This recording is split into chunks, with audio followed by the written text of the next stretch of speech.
Almost ready now. All right, so we're in Job tonight. Book of Job.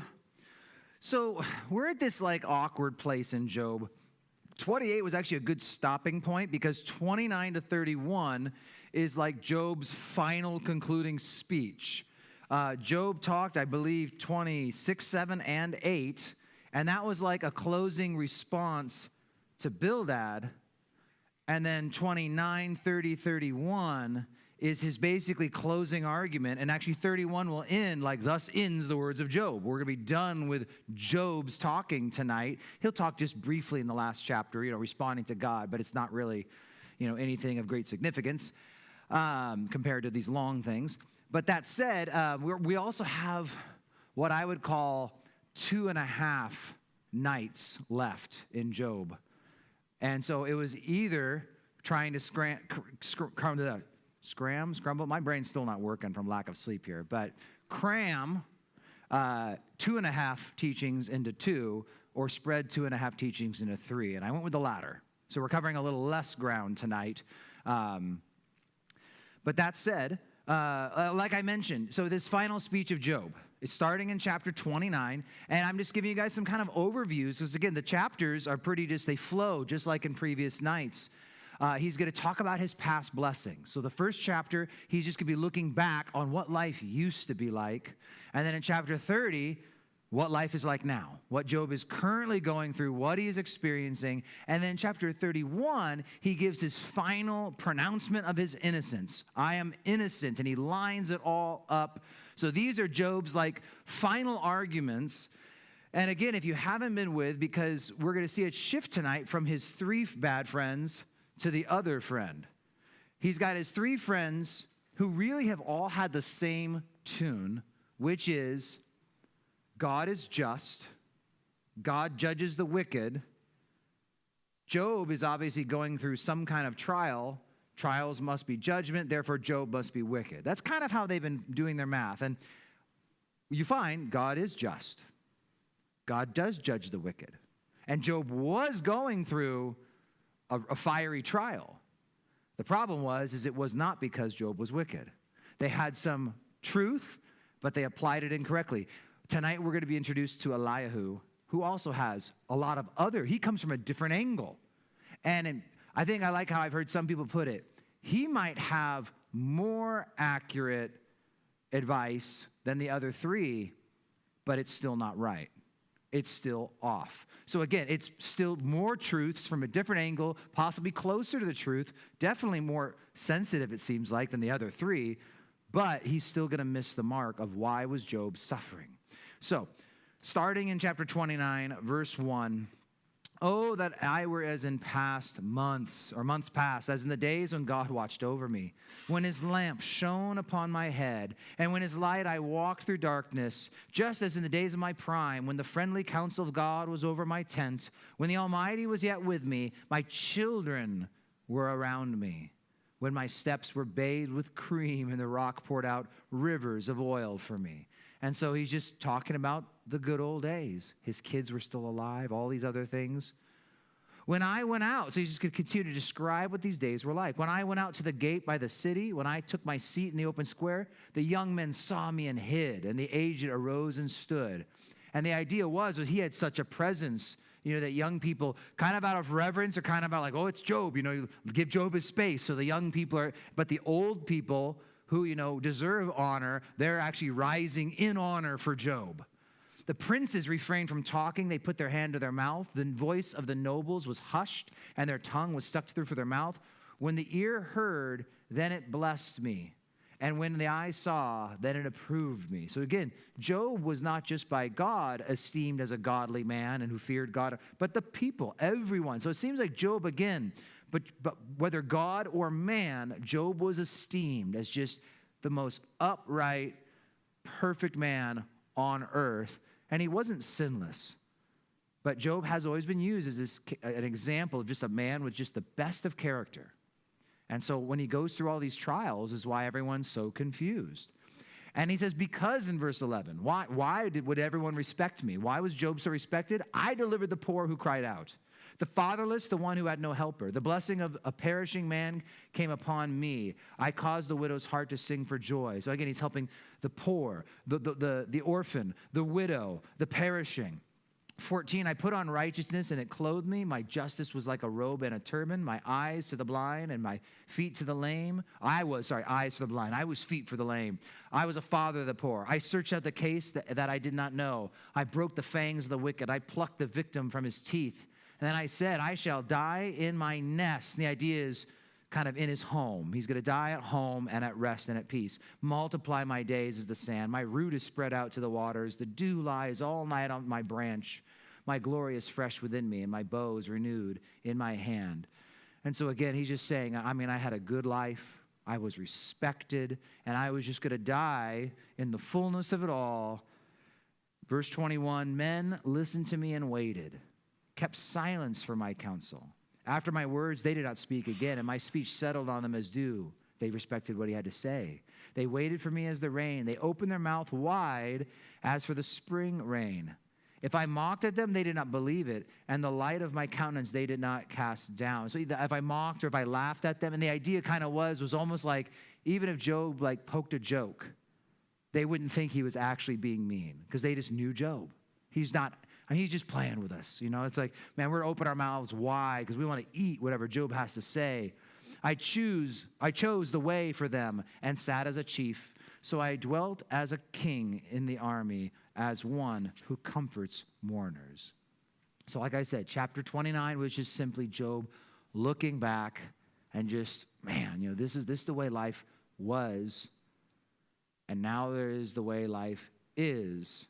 If chapter 29 is the Lord gives, chapter 30 is the Lord takes away. And so he says, but now, verse 1 of chapter 30, they mock at me, men younger than I, whose fathers I disdain to put with the dogs of my flock. Indeed, what profit is the strength of their hands to me? Their vigor has perished. I guess I'll just pause. He's going to describe on down to verse 8. Basically just the lowest class of people. And he was talking about, there's men whom I put as shepherds, which is funny because, again, shepherds was considered kind of a cast out and lowly class of people. And their fathers, I made them shepherds because of just the kind of people they were. And their children now are the ones mocking me. And again, there was a big respect for people older than you. Long ago, that was a thing, right? And so that's the idea, though, so that the fact that their kids are mocking him. And so he's going to describe these poor, and really it was just the lowest class of people that existed in Job's time. They are gaunt from want and famine, fleeing late into the wilderness, desolate and waste, who pluck mallow by the bushes and broom tree roots for their food. They were driven out from among men. They shouted at them as at a thief. They had to live on the clefts of the valleys, caves of the earth and the rocks. Among the bushes they braved, under the nettles and they nested. They were the sons of fools, yes, sons of vile men. They were scourged from the land. So he's just talking about these people, again, or this lower class people. I just thought I'd mention the broom tree roots. While in Saudi Arabia, there's lots of broom trees. And that was just something that, we were looking in that area. And more, being in Saudi Arabia just a month ago or however long it was, a couple months ago, and then reading Job, there's a lot of little things he mentions that all the more points to Job being in that area of Saudi Arabia, which lines up with the stuff the scripture says too. The broom tree roots. So those trees down there, those branches, they make good, food for the cattle, good food for the flock, but they're not really for people. That was something they were saying is, it's like Saudi Arabia, I believe, is the area of Sinai. There's actually a good amount of vegetation for animals, just not stuff people could eat. The people needed manna, but the animals would actually have quite a bit of grazing. There's just plants that, but they're not people edible, but animals could graze. And I guess they say the animals really do like the broom trees, but I guess also you can take the broom tree up and it has a root that's very sour, but it's edible. If you needed something to eat, you could eat the roots if you kind of boil them and soften them. And so he's just saying these people are the people who are kind of cast off, and they're eating these roots because, they've got nothing. And now, verse 9, I am their taunting song. Yes, I am their byword. People are now taunting at me and using me. Man, you're as poor as Job. I'm now a word used to describe someone in a bad state. They abhor me. They keep far from me. They don't hesitate to spit in my face because he has loosed my bowstring and afflicted me. They've cast off restraint before me, and at my right hand the rabble arises. They push away my feet. They raise against me their ways of destruction. They break up my path. They promote my calamity. They have no helper. They come as broad breakers under the ruinous storm. They roll along. Terrors are turned upon me. They pursue my horror as the wind, and my prosperity has passed like a cloud. So this is a great contrast to the latter half of chapter 29. In chapter 29, Job is saying, back then, before, the elderly, the princes, all of the people who deserve respect and power, they honored me.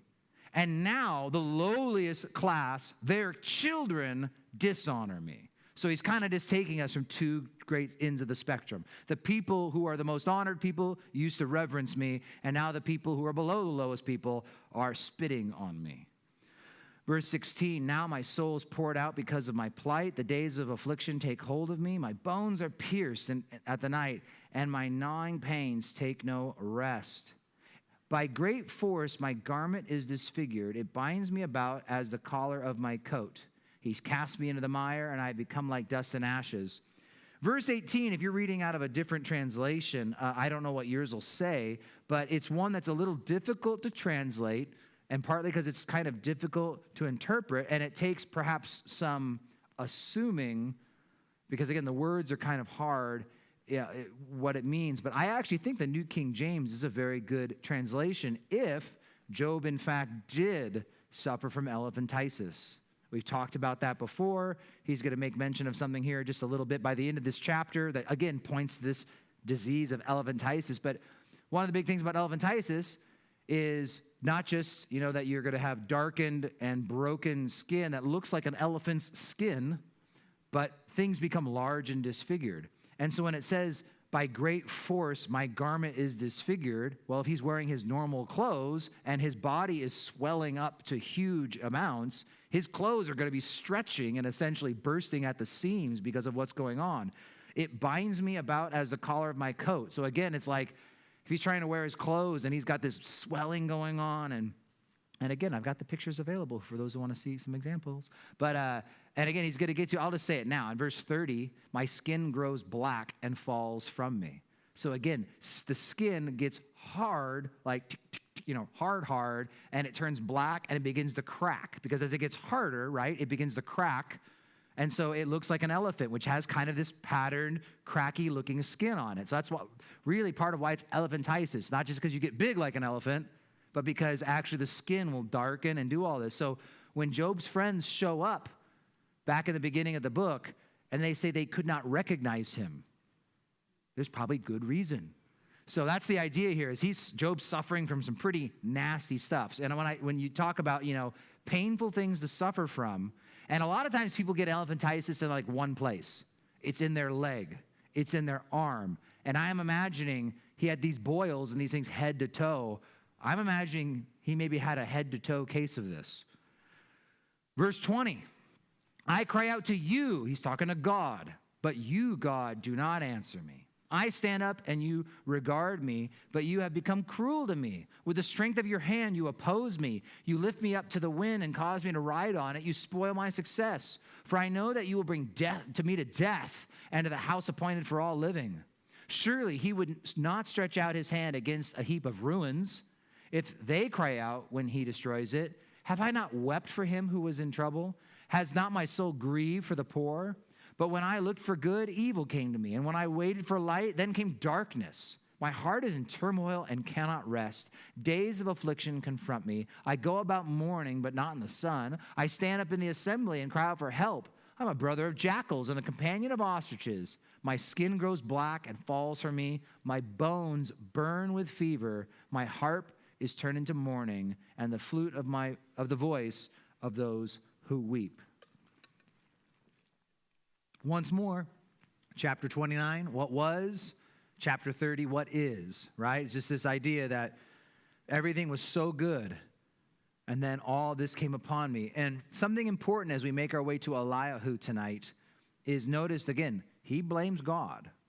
Job is, you did this, God. You're doing this to me, and you're not letting me out. You're not answering my calls. So Job's upset. We've talked about that. Job is upset with what's going on. He doesn't change God's. He doesn't, curse God, what, God, I'm done with you. I'm through with you. But he is upset with God. He's very frustrated. Now, he makes his final claim to innocence in chapter 31, Job 31. I have made a covenant with my eyes. Why then should I look upon a young woman? Oh, you know what?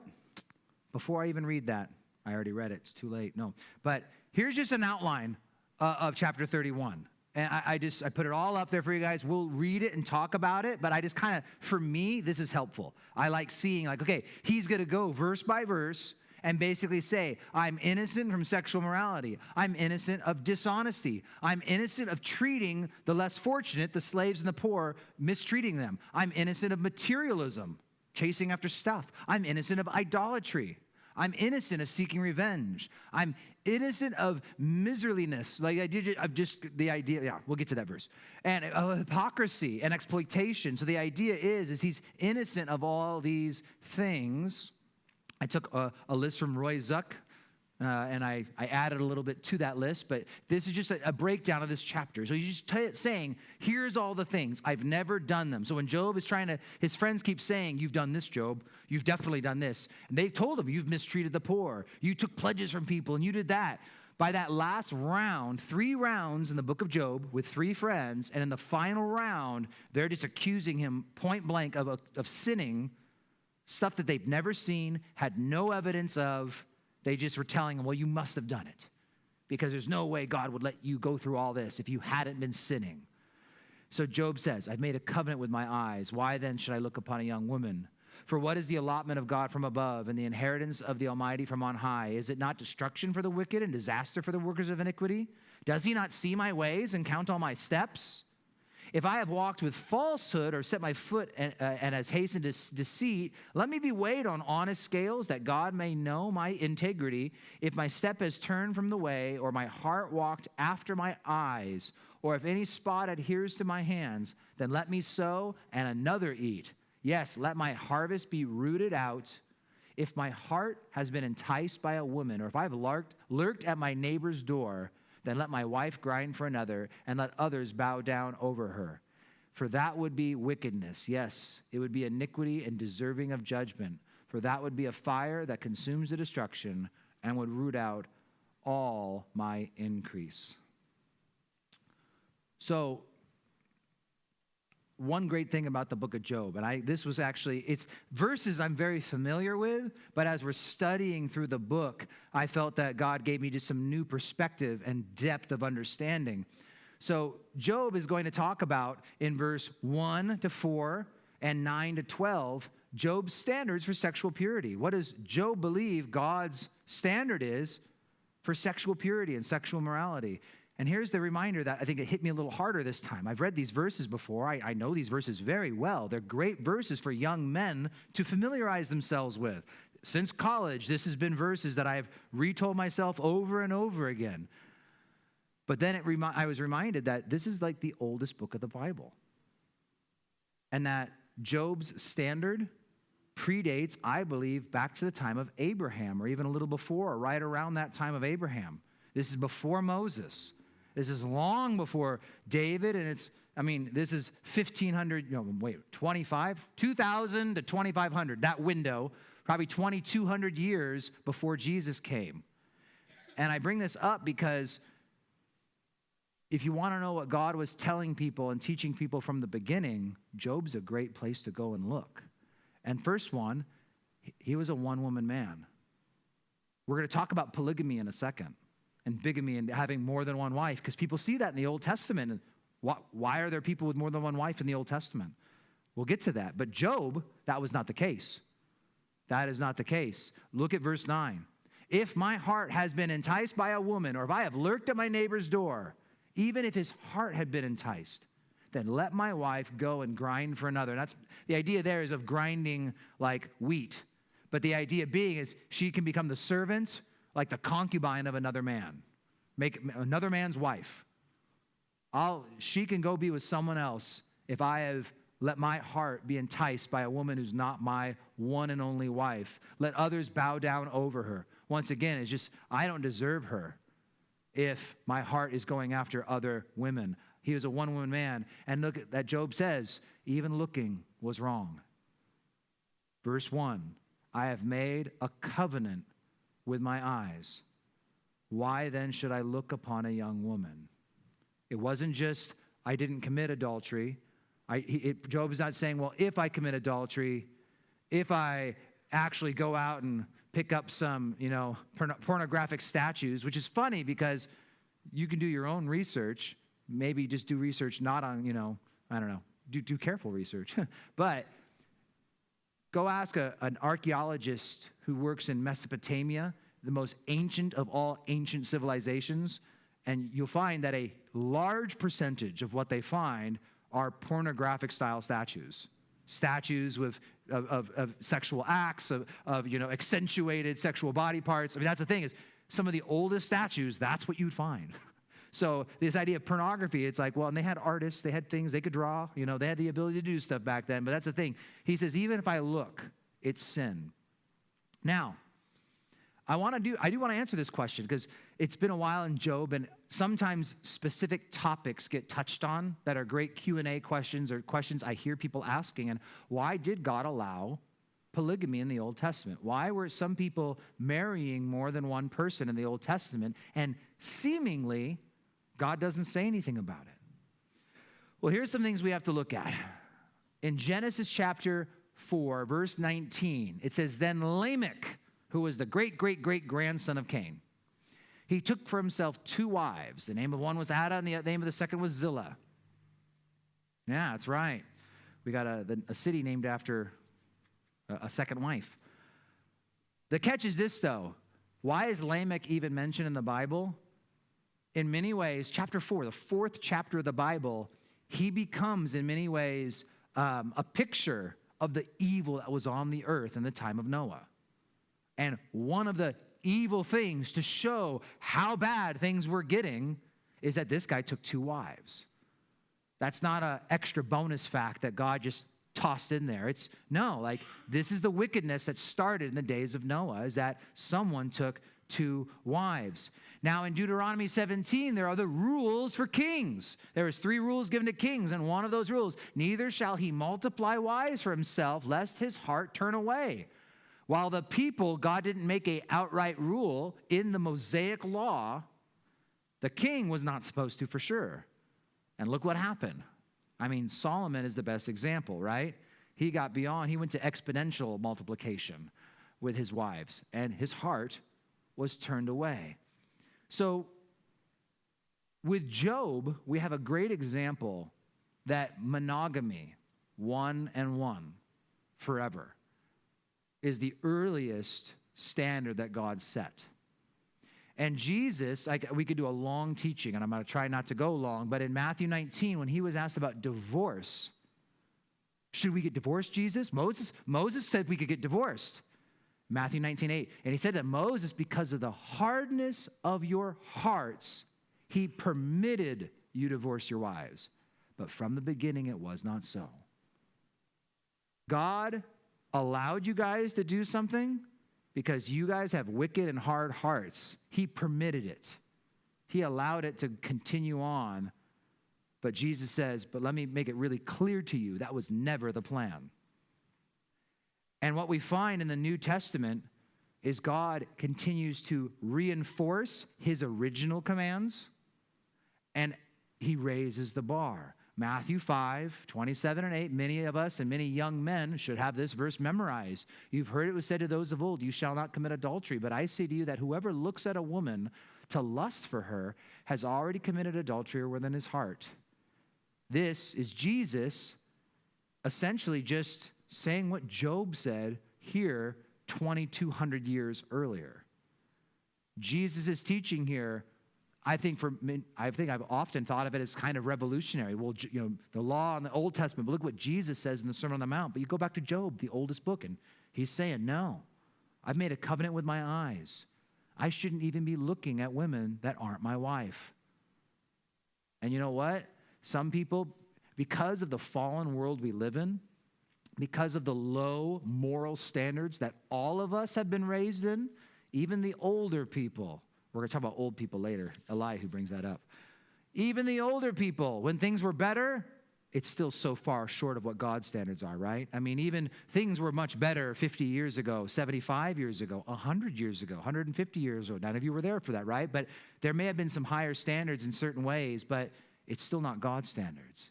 We've been raised in a fallen world, and oftentimes it makes us justify like it's okay. Well, what do you mean it's wrong? No, God's standards have always been up here, and because he's gracious and merciful, he's allowed us to sometimes settle down here. But Jesus says, no, if you look with lust, you're looking with lustful thoughts, you're in sin. And I will say this, I'll speak on behalf of the wives or your future wife, I don't think she'd complain if you could tell her and she could believe in her heart, my husband only has eyes for me. I am the only one in his eyes. I bet you she'd feel amazing if she could say that with all confidence. That takes a man who's willing to agree with Job. I'm going to make a covenant with my eyes. Why should I look upon a young woman? And so I'll leave it at that. But the idea of polygamy, no, that was never the plan from the beginning. But God, in his mercy, has always allowed us to not be perfect. And in the New Testament, we see God continuing to raise the bar. We have the Holy Spirit, so we have a little bit of an advantage. And he raises the bar. But really, guys, this is what I'm looking for. But once again, I still don't think God expects us to live in the perfection that if we were going to be perfect as he is perfect, right? It's one of those things. He's merciful with us. So again, from the beginning, it was not so. It's because of the hardness of your hearts God permitted it. So if anyone ever asks, why was there polygamy in the Bible? Why doesn't God forbid it? Well, it's because of the hardness of people's hearts. Divorce wasn't supposed to be there either. But because of the hardness of people's hearts, because of wicked people who do wicked things to their spouse, there's more than one reason why sin and hard hearts has made other things happen over time that shouldn't have been the way it happened. All right. Cruising along, verse 13. So the slaves, right? He says, if I despise the cause of my male or female servant, when they complain against me, what then shall I do when God rises up? When he punishes, how shall I answer him? Did not he who made me in the womb make them? Did not the same one fashion us in the womb? I don't know if any of the men here had a chance, but as I was leaving for Seattle last night, I decided to pull up this East Coast Pastors Conference, and the first message I pulled up was Ken Graves. Love that brother. And he's just got such a great ministry to men, and I sent the message out, hey, listen if you want to listen.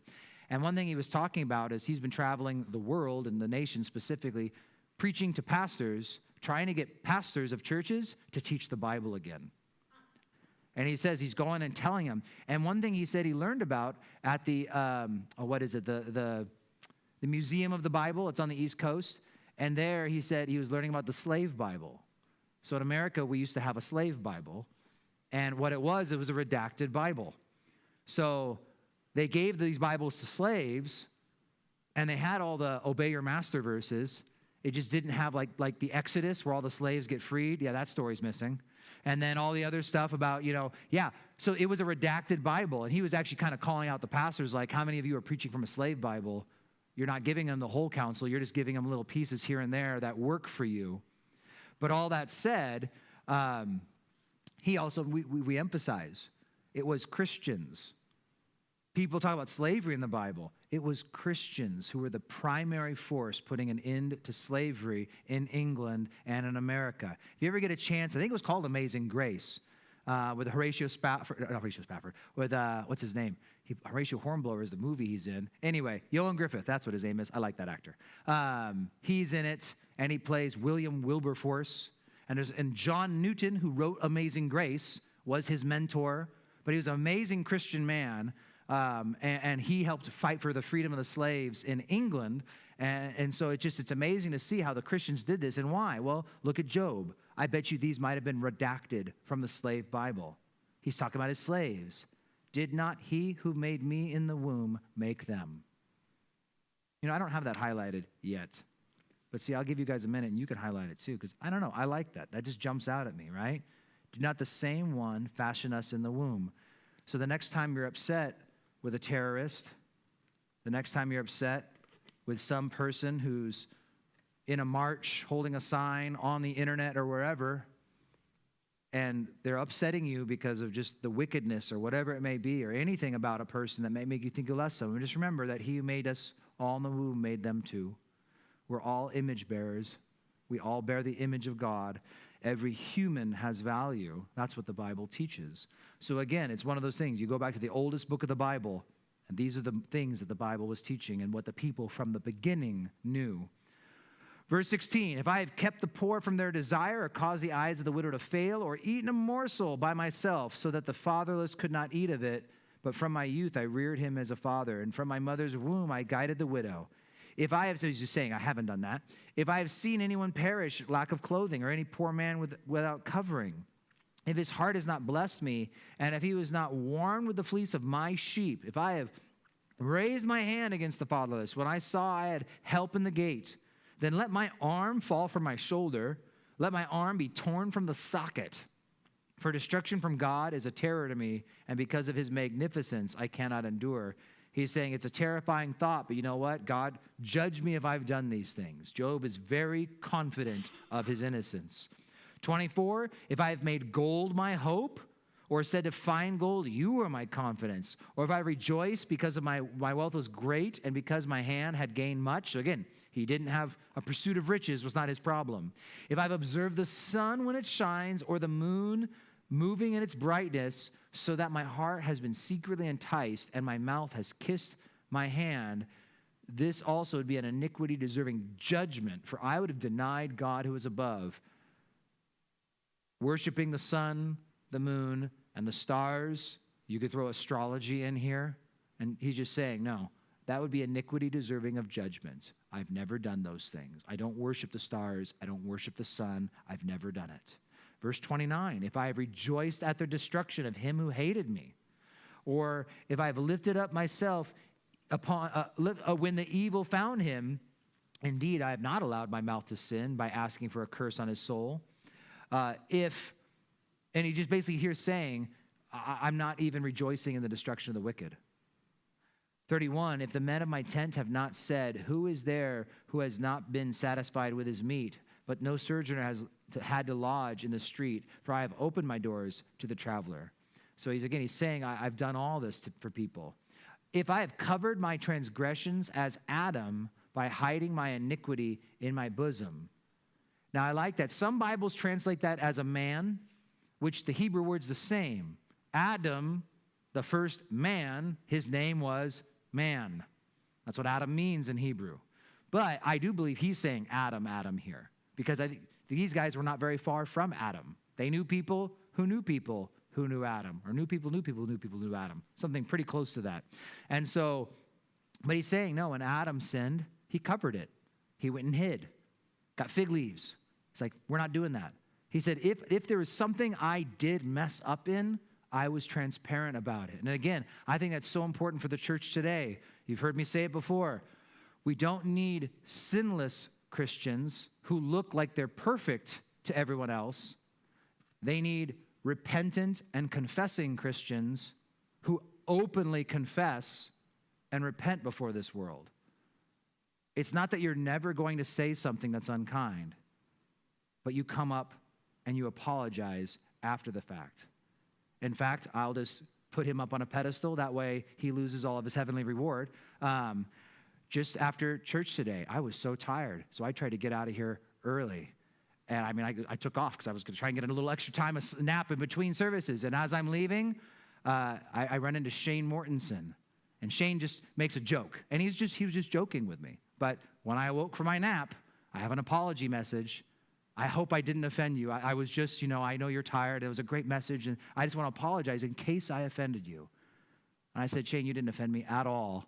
But you know what? I've always just admired men of integrity who will apologize for something that wasn't even an offense, but lest I offended you, I want to go out of my way to just be sure I wasn't saying something wrong. Shane is a great guy. His son's okay. The good one, Mark. So the point is, though, is that Job is just saying, I don't cover my sins, and we should not either. In that sense of if we think we've done something sinful and it's in front of people who are not Christians, it's going to be a bigger impact on them to hear you say, you know what, I'm sorry if I was unkind. I'm sorry I just cursed. You know what, I shouldn't talk like that, and it was in a moment of weakness. I mean, whatever it may be, right? You've publicly sinned, publicly confess. It's that simple, and that will really impact people because you're going to be weird. You're going to be weird. Like, no one says they're sorry for cursing. And it's like, well, yeah, because I'm a Christian. I thought Christians didn't curse. No, we make mistakes. Lots of Christians don't curse, but I'm just, you know what I'm saying? Like, we shouldn't. That's obviously true. But the point is that all of us slip up in this way or that way. Many of you probably would never curse because it's just so far from you, but you probably do something else. And you might need to be apologizing for being gruff, for being thoughtless, for being this or getting angry, whatever it may be. So Job's like, I didn't cover my sins because I feared the great multitude and dreaded the contempt of families, so that I kept silence and I did not go out the door. Oh, that I had one to hear me. Here is my mark. Oh, that the Almighty would answer me, that my prosecutor had written a book. Surely I would carry it on my shoulder and bind it on me like a crown. I would declare to him the number of my steps. Like a prince, I would approach him. He's just saying, if we could go to court right now, I would have a good case. And I have no fear going to court right now to prove that I am innocent. And if my land cries out against me and its furrows weep together, if I have eaten its fruit without money or caused its owners to lose their lives, then let thistles grow instead of wheat and weeds instead of barley. The words of Job are ended. So there you go. At this point, a new man arrives on the scene by the name of Elihu. He's going to talk from chapter 32 to 37. He is very long-winded compared to the other three friends. He is a young man, as opposed to Job's other friends who were very old, at least according to Elihu. And so we're going to see this guy hop on the scene here. It says, so these three, this is actually the only non-dialogue, or narration that's going on here in the middle of the book. These three men ceased answering Job because he was righteous in his own eyes. Then the wrath of Elihu, the son of Barachel, a Buzite of the family of Ram, was aroused against Job. His wrath was aroused because he justified himself rather than God. So now get this, because again, Elihu has good qualities as well. Just like the other three friends, say some good stuff. It's worth noting the good stuff they say. And why is he mad at Job? Elihu's mad at Job because he justified himself rather than God. And you know what? I think he's right to some extent. Job spent a lot of time defending his innocence. And honestly, it's like, well, God is still just, Job. You're complaining about God, but, it's like, and so Elihu's like, you shouldn't be defending yourself, Job. You should be just defending God. I trust God. God is good. God has got a plan. God is still on the throne, And again, do we blame Job? No, because he's a weak human. And when you lose 10 kids in one day and all your possessions and have a head-to-toe disease that is just destroying your body, I'll let that person say a few foolish words and kind of let it slide. That's the idea. But now against the three friends, verse 3, Elihu's mad at them because they had found no answer and yet had condemned Job. And again, I think Elihu's right here. These three friends were condemning Job with no evidence at all. And Elihu was upset. He's like, why were you guys condemning Job? You had no reason to condemn Job. So he's mad at them both. And now because their years were older than he, Elihu had waited to speak to Job. And when Elihu saw that there was no answer in the mouth of these three, his wrath was aroused. So Elihu, the son of Barachel the Buzite, answered and said, I am young in years, and you are very old. Proverbs 16:31 says, the silver-haired head is a crown of glory if it is found in the way of righteousness. If you've got gray hair, it's a crown of righteousness. You've earned it. It's something to be proud of. And the irony is that long ago, there was actually like a very literal truth to this, that like gray hair was actually considered an honorable thing. And like this is an older person who should be respected and honored and listened to. Today, everyone's dyeing their hair because they don't want to be respected or listened to. And so, just kidding a little there. But now, I want to say, I saw this posted on Facebook a while back, and it hit hard here. Someone had posted, I just want to apologize to all the people I called old at 30 when I was 18. And I found that very funny because, all the people who were 18 when I was 30, they're all now the young families in this church who are like 20. Mila was 18 when I was 30. Just throwing that out there, So anyway, but it's kind of funny because when you're young, people seem older, and as you get older, old is like you keep redefining what old is. I have good news for you people. If you guys want to know if you're very old or not, I believe in verse 6, he's talking to Job's friends. And earlier in the book, they mentioned being older than Job's father. So the chances are they might be 200 years old. So if you're 200 today, you are very old. If you're not 200, you might be old, but not very old, at least according to the Bible. Okay, here we go. Let's just plow through these last few chapters. We've got 32 and 33, and that'll be the first argument of Elihu. So he says, I dare not declare my opinion to you. I said age should speak, and multitude of years should teach wisdom. Amen. But there is a spirit in man, and the breath of the Almighty gives him understanding. Great men are not always wise, nor do the aged always understand justice. I want to say this is very true too. I think as a general statement, there is a wisdom that comes with age and years that's nearly irreplaceable, and yet God can make young men old. And I think we have some young men in this church, and young women for that matter, that many of you older people probably recognize and could honor as, you know what? God has taken that kid a lot further than he took me, in these years. And sometimes it's fun for me to even tell them, it's like, guys, when I was your age, I was still over here. Look how good you guys are doing. It's like, no, God can make young men old, and he can give great wisdom by the power of the Holy Spirit to any age person. And so it is. We should not despise people because of their youth, as Paul had to exhort Timothy. Don't let anyone despise you because you're young, Timothy. You're a younger leader, but God is using you. So two sides of that, right? That there's the natural side where we should honor and respect the old and believe. They've got a lot of stories that in just wisdom that you can't replace. On the other side of things, to recognize God can use young people. Verse 10, therefore I say, listen to me, and I will declare my opinion. Indeed, I waited for your words. I listened to your reasons while you searched out what to say. I paid close attention to you, and surely not one of you convinced Job or answered his words. No one had a real response to Job's defense. Lest you say, we have found wisdom. God will vanquish him, not man. Now, he has not directed his words against me, so I will not answer him with your words. Elihu's going to kind of be answering each group independently. I'm going to talk to you guys, then I'm going to talk to you, Job. They are dismayed and answer no more. Words escaped them, and I have waited because they did not speak. Because they stood still and answered no more, I will answer my part. He's very long-winded. I too will declare my opinion, for I am full of words. There you go. And the spirit within me compels me. Indeed, my belly is like wine that has no vent. Remember, Jesus talks about you can't put new wine into old wineskins because it expands and needs to stretch that wineskin. He's talking about, no vent, it's just going to pop. It's ready to burst like new wineskins. I beat myself there. I will speak that I may find relief. I must open my lips and answer. Let me not, I pray, show partiality to anyone. That's wisdom right there. Nor let me flatter any man. Also wisdom. For I do not know how to flatter, else my maker would soon take me away. Again, I would disagree with those who say the three friends were wrong and Elihu was right as we continue with him tonight and next week. But I will say he hits closer. He will hit closer to home, I think, than Job's three friends.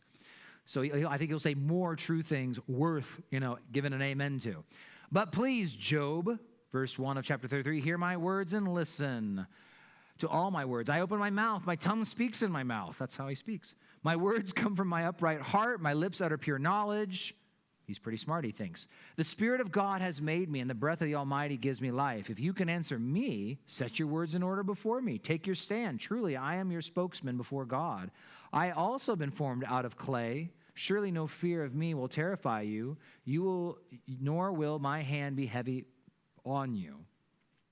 Earlier, they had talked about people being formed of clay, and so in many ways, this is kind of his way. He will play off of words from all the earlier speeches, and it's kind of like, I'm made of clay just like you are. So Elihu is trying to basically say, I'm no better than you guys, but I'm no worse than you guys. Verse 8, surely you've spoken in my hearing, and I've heard the sound of your words saying, I am pure, without transgression. I am innocent. There's no iniquity in me. Yet he finds occasion against me. He counts me as his enemy. Job said that. He puts my feet in the stocks. He watches all my paths. And that's kind of like God's watching Job to get Job. So Job said all these things. Verse 12, look, in this you are not righteous. I will answer you, for God is greater than man. Why do you contend with him? For he does not give an accounting of any of his words, for God may speak in one way or in another, yet man does not perceive it. In a dream, in a vision of the night, when deep sleep falls upon men while slumbering on their beds, then he opens the ears of men and seals their instruction in order to turn man from his deed and conceal pride from man. He keeps back his soul from the pit and life from perishing by the sword. So he starts by saying, why are you challenging God? Sometimes God speaks to us directly, a vision, a dream. Remember, they had no Bible. But he's saying God will speak to people that way, but God speaks in another way, starting in verse 19. Man is also, God will speak in a different way, chastened with pain on his bed, with strong pain in many of his bones, so that his life abhors bread, his soul succulent food. His flesh wastes away from sight. His bones stick out on which were not seen. Yes, his soul draws near the pit and his life to the executioners. He's kind of describing what Job's going through with Job's physical problems. If there is a messenger for him, a mediator, one among 1,000, to show man his uprightness, then he is gracious to him and says, deliver him from going to the pit. I have found a ransom.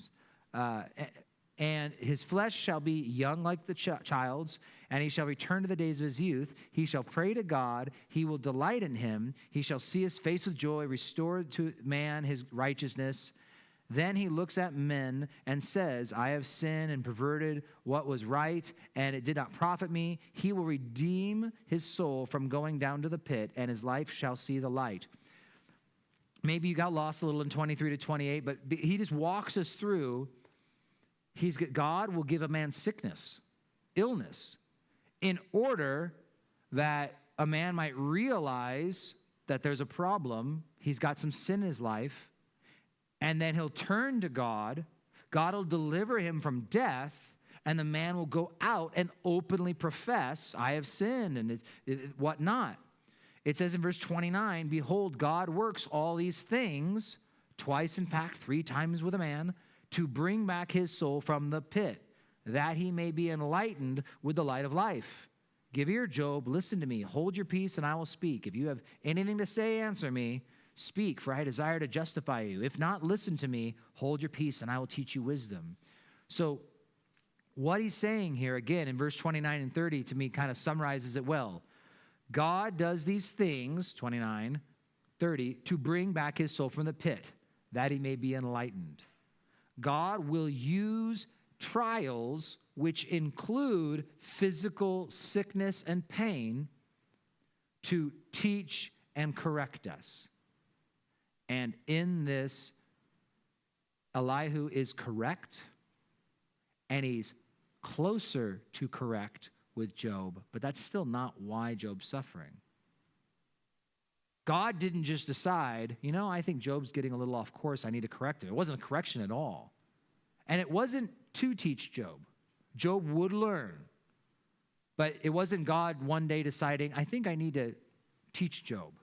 Let's make him sick, kill all his kids. No, it was Satan. It was of the devil.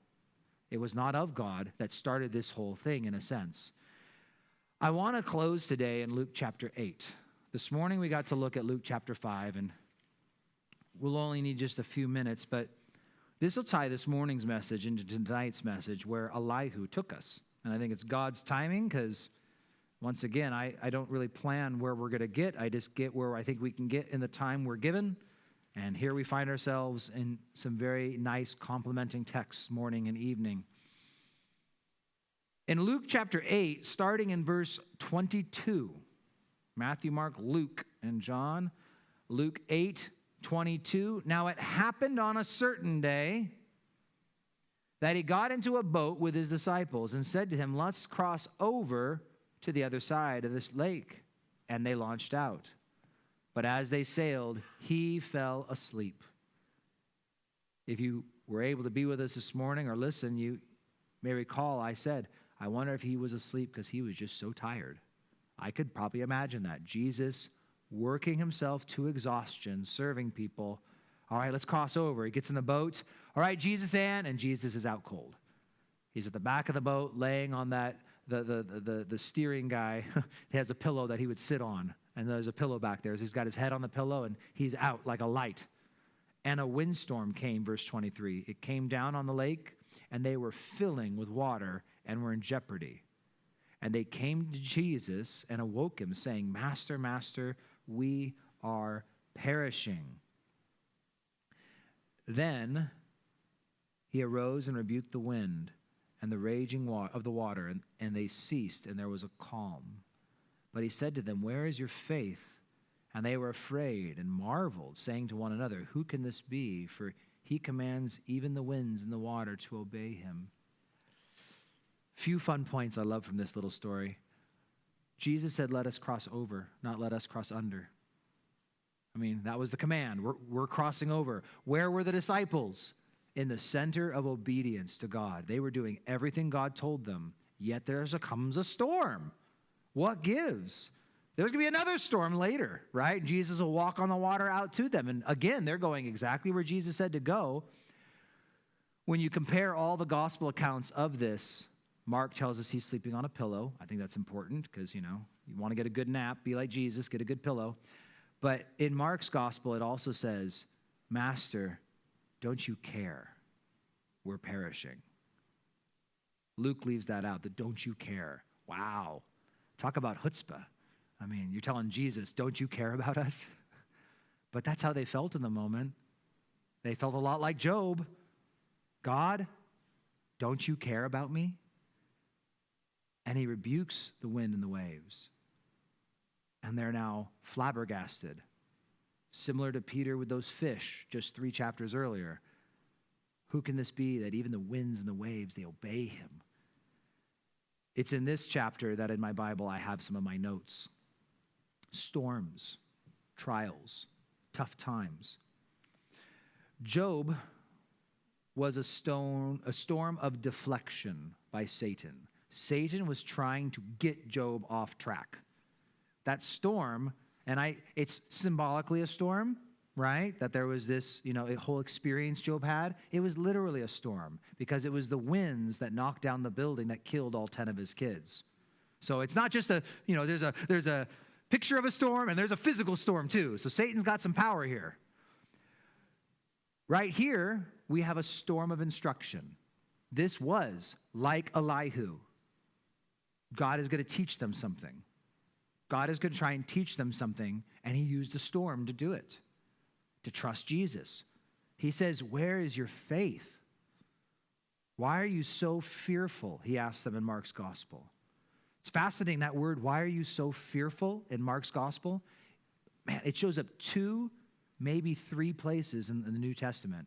And one of the other places it shows up is Revelation 21:8. Where the unbelieving will have their part in the lake of fire. That's the word, the cowardly. Not cowardly, unbelieving. It's the cowardly right there. It's the first word. I mean, it's a very strong word is all I'm saying. Why are you guys so cowardly?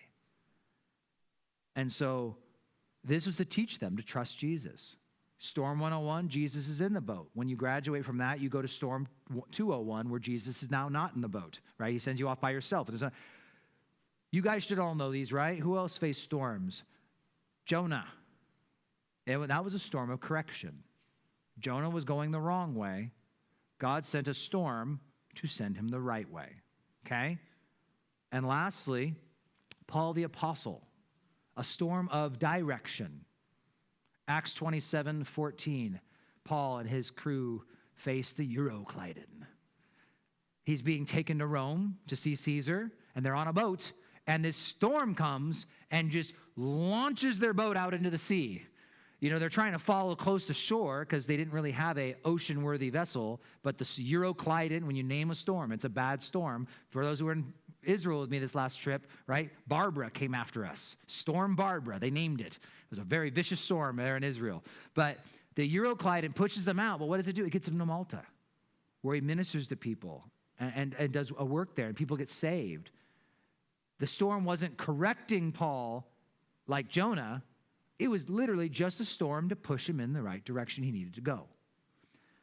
Storms of correction, direction, deflection, instruction. The whole point is this, though, is that when you're in a storm and you want to know the why, just know there's a lot of reasons why you might be in a storm. Not one of them is because God doesn't love you. Not one of them is because God is not good, right? But it can be correction if you're in sin. That's absolutely possible, right? It's on the table. It wasn't true for Job. Wasn't true for Paul. Wasn't true for the disciples. It was true for Jonah. So God could be correcting you. God could just be using storms to get you where he needs to go. My first teaching contract was non-renewed. That sucks. Then I had to get a job in Grandview. And I had to drive all the way down here. But you know what? That was a little storm. I didn't like it, but it moved me to a new location. I don't think it was a disobedience. I don't think it was correction. It was just to get me where I needed to go. Here you go. We're letting you go from one job and sending you over to another. Deflection. That being Satan is just trying to get you off path. Yes, Satan can send storms. Only ones that God permits, but he can do it. And instruction. Again, maybe God's just putting you through an experience to strengthen you. Just simply an experience, as Paul says in 2 Corinthians, so that we can comfort others with the comfort with which we are comforted. You experience something painful. In that experience, you receive comfort from God, and you have now got a badge you can wear that says, I'm qualified to give empathy to other people who are struggling in such a way. Because sympathy, you can give to anyone. I feel bad for you. Empathy specifically means I know what you're feeling because I have felt similar. And so it was an emphasis of this morning's message. It's an emphasis to close tonight is, again, you can be in perfect obedience and be going through hard times and hard trials. Just know you might not get to know the why. The real question is Jesus in your boat, right? These guys are all worrying. We're going to sink. We're going to this. We're going to that. But you know what? Jesus is in the boat. And I thought I was going to close, but I had one last thing. The peace that surpasses understanding, promised by Paul in Philippians 4. If you want to experience the peace that surpasses understanding, because that's what we want, right? Trials, they make us not have peace. And what we want is to get our peace back. I have found the greatest peace in my life by taking all my cares and anxieties to God with prayer and supplication and thanksgiving. But ultimately, my prayer is always just simply be, search me and know me, God. Show me and tell me if I'm loving you right now. And tell me right now, you revealed to me, am I in any kind of disobedience or rebellion that needs to be corrected? Because if this is a storm of correction, I want to know. And if God tells you something, don't expect peace if you left that undealt with. Pretty straightforward. You need to go ask for forgiveness. You need to return what you took. You need to restore. You need to this or that. You need to confess to the person who doesn't know what you did. But when you get to the place where you say, all right, God, tell me. You need to tell me right now. Is there something in between us? It's the most beautiful and peaceful silence you'll ever hear. When you don't hear a single thing, and you realize, no, you're in obedience right now. You're where I want you to be. And you can say, all right, then you're in control. And this is all you then. I trust you. All I wanted to know is if this is a storm of correction. Because if it's not a storm of correction, I can handle the instruction. I can handle the direction. And I'm not going to give in to Satan's deflection. I'm just right here for whatever you've got, God. So hopefully that helps some of you who are going through some trials. Let's pray. Father God, I do pray. So many people here tonight from our church body, they are going through storms. And I can only imagine that each person's storm that they're experiencing just feels like the worst it could possibly be. And you know, Lord, I have a strong feeling that many of those storms are not storms of correction. Some most absolutely may be. But I truly believe that many of the